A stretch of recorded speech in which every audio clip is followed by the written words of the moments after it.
kamo ang iyang balaang bukod, nakakapit og kadaugan alang kaniya. Diba? Ang Ginoo nagdala sa iya sa iyang paluwas ng taon.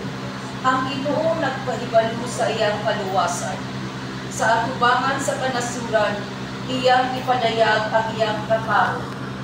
Nahinumdum siya sa iyang kaluoy ug sa iyang kamatinud-anon alang sa balay ni Israel. Diba? Ang Ginoo nagpadayag sa iyang paluwas sa taon. Ang kanang kauplanan sa yuta nakakita sa kaluwasan magihimo sa atong Ginoo. Awitin nga malipayon ang Ginoo, kamong kanang kayutaan.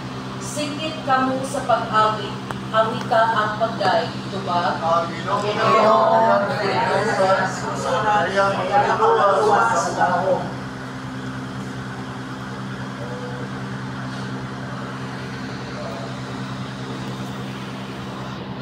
Sa ikaduhang sulat ni San Pablo ngadto kang Timoteo. Tinumdumi si Jesucristo nga nabanhaw nga kaliwan ti David. Sumala sa maayong balita nga akong iwalo. Nag-antos ako ug gigapos gani og kadina sama sa usa ka kriminal tungod kay nagwali man ako sa maayong balita. Apan ang pulong sa Ginoo dili hinapos. Usa, giantos ko ang tanan tungod sa piniling katawhan sa Dios.